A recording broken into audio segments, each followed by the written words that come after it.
Tämä synkkä ja karu kuun maisema toimii näyttämönä tänään, kun 24-vuotias kauhavalainen huimapää puukkotehtailijan poika Valton Strömberg pyrkii jälleen ennätysten kirjaan. Hänet haudataan lähes 2 metrin syvyyteen. Manageri Olavi Nieminen.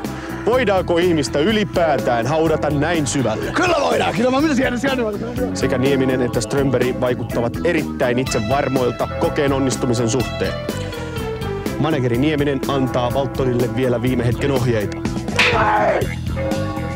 Tämän kokeen aikana Valtonin ainoa yhdysside ulkomaailmaan on tämä puhelin. Hän tulee viettämään haudassa aikaansa ilman apuvälineitä, ilman happilaitteita. Valton Strömberg, puhelin, olkaa hyvä. Teräskunto.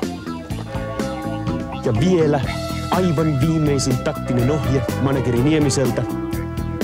Valton asettuu vihreille plyyssityynyille haudan pohjalle. Aloittakaa hautaus! Olemme tilanteessa, jossa hautaus on ylittänyt jo puolimatkan Groven. Hautausurakoitsija Pasi Kannisto vastaa siitä, että hautaus toimitetaan asianmukaisesti. Urakoitsija Kannisto viimeistelee tällä hetkellä hautapumpua, jonka päällä näemme puhelimen. Tämä puhelin on Valton Strömbergin ainoa yhdysside ulkomaailmaan tällä hetkellä. Hän on siis lähes 2 metrin syvyydessä ilman happilaitteita, ilman apuvälineitä. Manageri Nieminen. Kuinka kauan Valton pystyy haudassa olemaan? No me aluksi pyritään olemaan 3 kuukautta, mutta jos kaikki menee hyvin, niin me jatketaan tästä aina eteenpäin. Oho, ja puhelin soi. Se on ilmeisesti Valton. Olavi Nieminen. Hei, viittikö olla hiljaa? Haloo? Ei. Se on Valttu. Mitä? Et kai?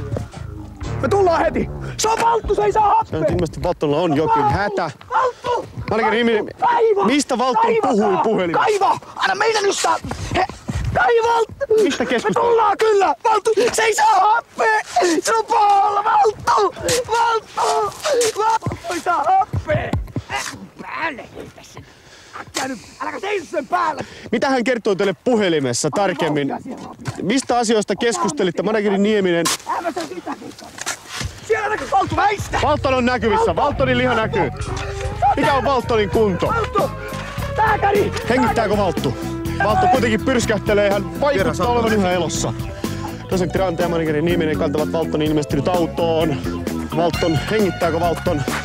Mikä on Valtonin kunto? Pois siitä! Mulla ei tuo yhtään mitään! Huomenna uusiksi! Valton Strömberg, miltä nyt tuntuu?